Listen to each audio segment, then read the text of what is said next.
We're going to turn now to the sad news we first delivered earlier today here. Our longtime colleague and friend Cokie Roberts has passed away at the age of 75. Tonight she's being celebrated by presidents and first ladies, by so many of us in journalism. She was a pioneer.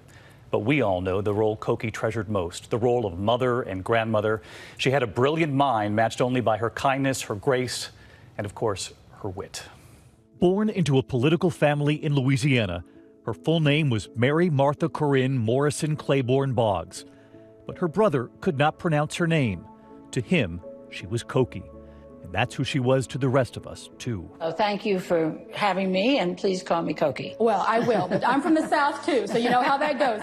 Cokie Roberts' father was longtime Congressman Hale Boggs, at one point the majority leader. He was killed in a plane crash, and his wife, Lindy Boggs, would win his seat. Together, Cokie's parents would represent the people of New Orleans in Congress for nearly 50 years. Cokie grew up in the South, but she was also a young witness to history at our nation's capital. It left an impression on her how much the women were really doing. We watched them run the political conventions, their husbands' offices, their campaigns. Cokie did consider politics as a young woman, but instead she decided to report on it, to witness it. A student at Wellesley, she met her future husband, Stephen Roberts, at a political meeting in 1962. He was studying at Harvard, a budding journalist himself. They would marry in 1966, and President Lyndon Johnson famously attended their wedding. Cokie's mother, Lindy, actually cooking food for the crowd of 1,500. Along the way, Cokie would remember that first job, anchoring a public affairs program in Washington. She was just 21. It was called Meeting of the Minds. It was essentially reporting and then writing very brief little stories, and I loved it. She would become a political commentator for NPR, and in 1988, she would join ABC News. We're following two major stories tonight. She would contribute to ABC's This Week, and then co-anchor the program with Sam Donaldson. What is your definition of womanizing, Sam? Most women know it when they see it, Senator. And through the years, every big political night, Cokie was there too. Her interviews with presidents and first ladies. Cokie was an author and historian too, writing more than a half-dozen books, so often telling the untold contributions of women in America. And she wrote a book called We Are Our Mother's Daughters.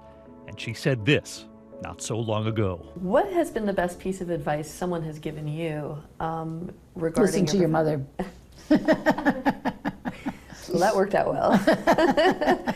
Cokie would win Emmys. She was named a living legend by the Library of Congress. She was cited one of the 50 greatest women in the history of broadcasting. But it was never the awards or the attention. It was family. Her 2 children, Rebecca and Lee, her 6 grandchildren, and her husband of more than 50 years, Stephen. Tonight, the family saying, we will miss Cokie beyond measure, both for her contributions and for her love and kindness. Former President Obama and First Lady Michelle Obama calling Cokie a role model to young women at a time when the profession was still dominated by men, a constant over 40 years of a changing world. President George W. Bush and former First Lady Laura Bush writing, she covered us for decades as a talented, tough, and fair reporter. We respected her drive and appreciated her humor. She became a friend. And tonight, Speaker Nancy Pelosi calling her a trailblazer who forever transformed the role of women in the newsroom.